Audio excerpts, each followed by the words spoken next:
ಯಾರ್ಯಾರು ಕ್ಷಿಪ್ರಕ್ರಾಂತಿ ಮೀಡಿಯಾ ಚಾನಲ್ನ ಸಬ್ಸ್ಕ್ರೈಬ್ ಮಾಡಿಲ್ಲ, ಲೈಕ್ ಮಾಡಿಲ್ಲ, ಶೇರ್ ಮಾಡಿಲ್ಲ ಅವರೆಲ್ಲ ಲೈಕ್ ಮಾಡಿ, ಶೇರ್ ಮಾಡಿ, ಸಬ್ಸ್ಕ್ರೈಬ್ ಮಾಡಿ.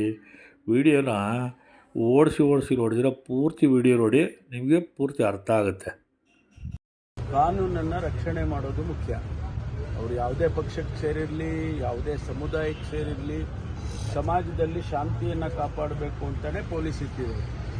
ಆದ್ದರಿಂದ ಅವ್ರು ಯಾರು ಗಲಾಟೆ ಮಾಡ್ತಾರೆ ಅದನ್ನು ಆಮೇಲೆ ನೋಡೋದು, ಯಾವ ಪಕ್ಷದವರು ಯಾವ ಸಮುದಾಯದವರು ಅಂತ ಆಮೇಲೆ ನೋಡೋದು. ಮೊದಲು ಕಾನೂನನ್ನು ರಕ್ಷಣೆ ಮಾಡೋದಕ್ಕೆ, ಶಾಂತಿಯನ್ನು ಕಾಪಾಡೋದಕ್ಕೆ ಫಸ್ಟ್ ಕ್ರಮ ತಗೊಳ್ಬೇಕಾಗಿರೋದು ಪೊಲೀಸು.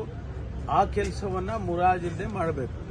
ಆರೋಪ ಪ್ರತ್ಯಾರೋಪಗಳು ಯಾಕೆ ರಾಜಕಾರಣಿಗಳಿಂದ ಅಂತ, ರಾಜಕಾರಣಿಗಳಿಂದ ಆರೋಪ ಪ್ರತ್ಯಾರೋಪಗಳು ಯಾಕೆ ವಿಚಾರದಲ್ಲಿ ಅಂತ ಘಟನೆ ಆದಮೇಲೆ ಅವರುಗಳ ಹೇಳಿಕೆಗೆ ಯಾರು ನಿಲ್ಸಕ್ಕಾಗೋದಿಲ್ಲ. ನಿಮಗೆ ಫ್ರೀಡಮ್ ಆಫ್ ಸ್ಪೀಚ್ ಇದೆ, ನೀವೇನು ಬೇಕಾದ್ರೂ ಹೇಳ್ತೀರಾ. ಅದು ಹೇಳಬೇಕು ಹೇಳಬಾರ್ದು ಅನ್ನೋದು ಅವ್ರು ತಿಳ್ಕೋಬೇಕು. ಪೊಲೀಸರನ್ನೇ ನೈತಿಕವಾಗಿ ಕುಗ್ಗಿಸುವಂತ ಕೆಲಸ ಆಗ್ತಾ ಇದೆ ಅಂತ ಹೇಳಿಕೆಗಳನ್ನ ನೀಡ್ತಾ ಇದ್ದಾರೆ. ನೋಡಿ, ಪೊಲೀಸ್ನವರನ್ನ ಕುಗ್ಸೋದಕ್ಕೆ, ಅವರ ಮೊರಲನ್ನ ಕಡಿಮೆ ಮಾಡೋದಕ್ಕೆ ಯಾರಿಂದನೂ ಸಾಧ್ಯ ಇಲ್ಲ. They are all well trained. ಅವ್ರು ಇಂಥದ್ನೆಲ್ಲ ಟ್ರೈನಿಂಗೇ ಕೊಟ್ಟು ಕಳಿಸಿರ್ತಾರೆ. ಇಂಥ ಸಂದರ್ಭದಲ್ಲಿ ಹೇಗಿರಬೇಕು ಅಂತೇಳಿ ಅವರಿಗೆ ಸ್ಪೆಷಲ್ ಟ್ರೈನಿಂಗೇ ಕೊಟ್ಟಿರ್ತಾರೆ. ಕುಗ್ಸೋದಕ್ಕೆ ಏನಾಗೋದಿಲ್ಲ. ಯಾರೋ ಒಬ್ರು ಸ್ವಲ್ಪ ಏನಪ್ಪ ಹಿಂಗೆ ಅಂದ್ಬಿಟ್ರು ನನಗೆ ಅಂತ ಹೇಳಿ ಅಂದ್ಕೋಬೋದು ಅಷ್ಟೇ, ಬಿಟ್ರೆ ಯಾರು ಪೊಲೀಸ್ನವರ ಆತ್ಮಸ್ಥೈರ್ಯವನ್ನು ಕುಗ್ಸೋದಕ್ಕೆ ಸಾಧ್ಯ ಇಲ್ಲ. ಯಾವಾಗ ರೈಟ್ಸ್ ಆಗುತ್ತೆ ಆಗ ಯಾರು ಮಾಡಿದ್ದಾರೆ, ಅಕ್ಯೂಸ್ ಯಾರಿದ್ದಾನೆ, ಕಲ್ಪಿಟ್ ಯಾರಿದ್ದಾನೆ, ಅವರಿಂದ ರಿಕವರ್ ಮಾಡೋದನ್ನ ಇಡೀ ದೇಶದಲ್ಲಿ ನಡೀತಾ ಇದೆ. Even in Kerala, even in Telangana, this has happened. But never in Karnataka they are recovered from the accuse. Will you do it ಅಂತ? ಯಾಕಂದ್ರೆ ಇವರು ಬಂದು ಕಲ್ಲು ಹೊಡೆದು ಹೋಗ್ಬೋದು, ಬಟ್ ಪ್ರಾಪರ್ಟಿ ಲಾಸ್ ಆಗಿರೋದು ಯಾರು ರಿಕವರ್ ಮಾಡ್ತಾ ಇಲ್ಲ ಕರ್ನಾಟಕದಲ್ಲಿ. ಇಲ್ಲ, ಅದ್ರ ಬಗ್ಗೆ ನಾವು ಅನೇಕ ಚರ್ಚೆಗಳನ್ನ ಮಾಡ್ತಾ ಇದ್ದೇವೆ. ಉತ್ತರ ಪ್ರದೇಶದಲ್ಲಿ ಒಂದು ರೀತಿ ಆದರೆ ಮಧ್ಯಪ್ರದೇಶದಲ್ಲಿ ಇನ್ನೊಂದು ರೀತಿ ಇರುತ್ತೆ. ಉತ್ತರ ಪ್ರದೇಶದಲ್ಲಿ ಬುಲ್ಡೋಸರ್ ತಗೊಂಡೋಗಿ ಅವ್ರ ಮನೆಗಳನ್ನು ಕೆಡವುತ್ತಾರೆ. ಅಷ್ಟು ಮಟ್ಟಿಗೆ ಅವರು ಶಾಂತಿ ಕಾಪಾಡೋದಕ್ಕೆ ಅವ್ರ ಕ್ರಮ ಅದು. ಕರ್ನಾಟಕದಲ್ಲಿ ಅಂಥ ಪರಿಸ್ಥಿತಿ ಬಂದಾಗ ನೋಡೋಣಂತೆ ಮುಂದೆ. ನಮಗೆ ಸದ್ಯಕ್ಕೆ ನಮ್ಮ ಜನ ಆ ಮಟ್ಟಕ್ಕೆ ಹೋಗಿಲ್ಲ ಅಂತೇಳಿ ನಮ್ಗೆ ಅನ್ಸುತ್ತೆ. ನಾವು ವಿದಿನ್ ಅವರ್ ಲಿಮಿಟೇಷನ್ಸ್ ನಾವು ಅವ್ರನ್ನ ಕಂಟ್ರೋಲ್ ಮಾಡ್ತೇವೆ.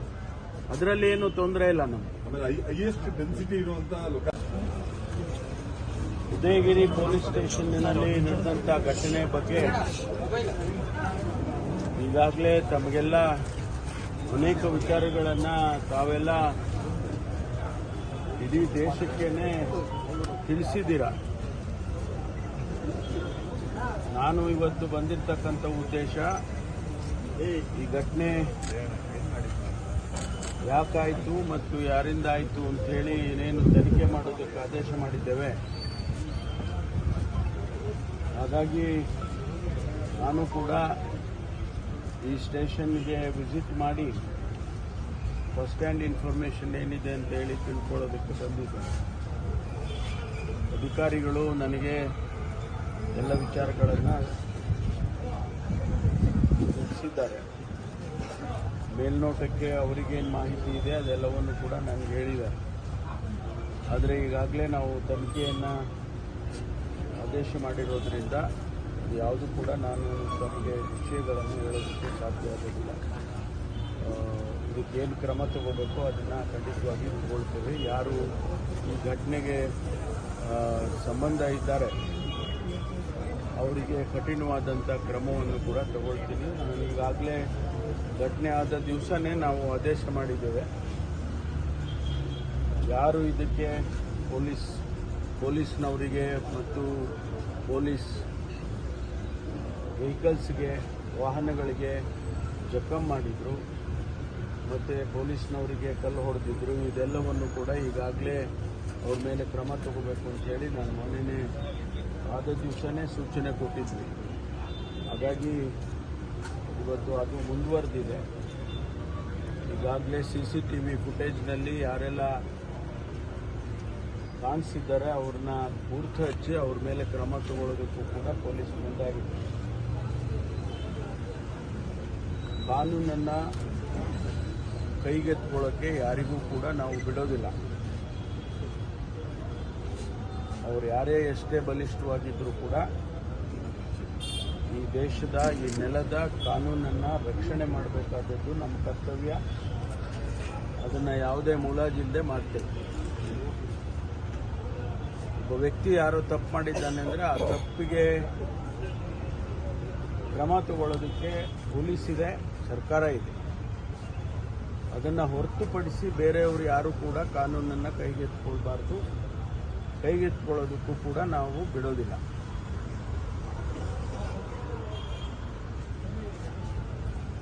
ಎಕ್ಸಾಂಪಲ್ ಇದೇ ಏರಿಯಾ ಉದಯಗಿರಿ, ಶಾಂತಿನಗರ, ರಾಜೀವ್ ನಗರ ಇರ್ಬೋದು, ಇದೆಲ್ಲ ಅಡಿಷನಲ್ ಪೊಲೀಸ್ ಸ್ಟೇಷನ್ಸ್ ಕೊಡ್ತಾ ಇದ್ರು ಈ ಭಾಗದಲ್ಲಿ ಬಹಳ ವರ್ಷಗಳಿಂದ ಕೊಟ್ಟಿಲ್ಲ.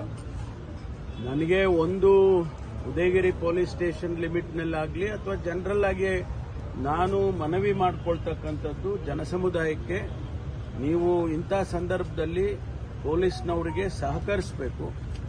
ಕಾನೂನು ಪ್ರಕಾರ ನೀವು ಕ್ರಮ ತಗೊಳ್ಳಿ ಅಂತ ಅವ್ರಿಗೆ ಹೇಳಬೇಕೆ ಬಿಟ್ಟರೆ ನಾವೇ ಕಾನೂನು ತಗೊಳ್ಳೋದಕ್ಕೆ ಹೋಗಬಾರ್ದು. ಅದನ್ನು ಮಾಡಬೇಡಿ ಅಂತೇಳಿ ಸಾರ್ವಜನಿಕವಾಗಿ ನಾನು ಜನಸಮುದಾಯಕ್ಕೆ ಮನವಿಯನ್ನು ಮಾಡಿಕೊಳ್ತೇನೆ. ಒಂದು. ಎರಡನೇದು, ಈ ಏರಿಯಾದಲ್ಲಿ ಉದಯಗಿರಿ ಪೊಲೀಸ್ ಸ್ಟೇಷನ್ ಲಿಮಿಟಲ್ಲಿ ಸುಮಾರು 4.5 ಲಕ್ಷ ಪಾಪ್ಯುಲೇಷನ್ ಇದೆ. ಹೈಲಿ ಡೆನ್ಸ್ಡ್, ತುಂಬ ಬಿಗ್ ಪಾಪ್ಯುಲೇಷನ್ ಈ ಭಾಗದಲ್ಲಿ ಇರ್ತಕ್ಕಂಥದ್ದು. ಅದಕ್ಕಾಗಿ ಈಗಾಗಲೇ ನಮ್ಮ ಕಮಿಷನರ್ ಅವರು ಇನ್ನೊಂದು ಸ್ಟೇಷನ್ ಮಾಡಿ ಅಂತೇಳಿ ಪ್ರಸ್ತಾವನೆಯನ್ನು ಸರ್ಕಾರಕ್ಕೆ ಕಳಿಸಿದ್ದಾರೆ. ಅದು ಕೂಡ ಈಗ ಸರ್ಕಾರದ ಹಂತದಲ್ಲಿದೆ. ಆದಷ್ಟು ಶೀಘ್ರವಾಗಿ ನಾವು ಅದರ ಬಗ್ಗೆ ಕ್ರಮ ತಗೊಳ್ತೀವಿ. ಒಂದು ವೇಳೆ ಇನ್ನೊಂದು ಸ್ಟೇಷನ್ ಮಾಡಬೇಕು ಅಂತೇಳಿ ನಮ್ಮ ಪ್ಯಾರಾಮೀಟರ್ಸ್ ಇದೆ. ನ್ಯಾಷನಲ್ ಪೊಲೀಸ್ ಕಮಿಷನ್ ಪ್ರಕಾರ ಇಷ್ಟು ಅಪರಾಧಗಳಿರಬೇಕು, ಒಂದು ಸ್ಟೇಷನ್ ಮಾಡಬೇಕು ಅಂದರೆ ಇಷ್ಟು ಏರಿಯಾ ಇರಬೇಕು, ಇಷ್ಟು ಪಾಪ್ಯುಲೇಷನ್ ಇರಬೇಕು ಅಂತೆಲ್ಲ ಗೈಡ್ಲೈನ್ಸ್ ಇದ್ದಾವೆ. ಆ ಗೈಡ್ಲೈನ್ಸಿನ ಒಳಗಡೆ ಬರೋದಾದ್ರೆ ಇನ್ನೊಂದು ಸ್ಟೇಷನ್ ಕೊಡಬೇಕು ಅಂದ್ರೆ ಕೊಡ್ತೇವೆ. 10ನೇ ತಾರೀಕು ಪೊಲೀಸ್ ತೆಗೆದುಕೊಂಡ ಕ್ರಮಗಳ ಬಗ್ಗೆ ಸ್ಯಾಟಿಸ್ಫ್ಯಾಕ್ಷನ್ ಇದೆ. 10ನೇ ತಾರೀಕು ಪೊಲೀಸ್ನವರು ತೆಗೆದುಕೊಂಡ ಕ್ರಮ ಅಂದ್ರೆ ಇದೆಲ್ಲ ನಿಯಂತ್ರಣ ಮಾಡೋ ವಿಚಾರದಲ್ಲಿ ಅವ್ರು ತೆಗೆದುಕೊಂಡಂತಹ ಅವರು ಇಮಿಡಿಯೇಟ್ ಆಗಿ ಅವರು ಕ್ರಮ ತಗೊಂಡಿಲ್ಲ ಅಂತ ಅಲ್ಲ, ಕೇಳಿ, ಇಮಿಡಿಯೇಟ್ ಆಗಿ ಕ್ರಮ ತಗೊಂಡಿದ್ದಾರೆ. ಪೊಲೀಸ್ ಫೋರ್ಸ್ ಅಡಿಷನಲ್ ಪೊಲೀಸ್ ಬರೋಷ್ಟೊತ್ತಿಗೆ ಈ ಘಟನೆ ನಡೆದೋಗಿದೆ. ಆ ನಂತರ ಅವರು ಕಂಟ್ರೋಲಿಗೆ ತಗೊಂಡಿದ್ದಾರೆ. ಅದರಿಂದ ನಾವು ಪೊಲೀಸ್ನವ್ರು ತಪ್ಪು ಮಾಡಿದ್ರು, ಅವರು ಸರಿ ಮಾಡಿದ್ರು ಅಂತ ವ್ಯಾಖ್ಯಾನ ಮಾಡೋ ಬದಲು ಮುಂದಕ್ಕೆ ಅದು ಬೆಳಿಲಿಲ್ಲಲ್ಲ ಗಲಾಟೆ ಅನ್ನೋದಕ್ಕೆ ಅಷ್ಟಕ್ಕಾದ್ರೂ ಜವಾಬ್ದಾರಿ ನಮ್ಮದು ಇರೋದು ಅದೇನೆ.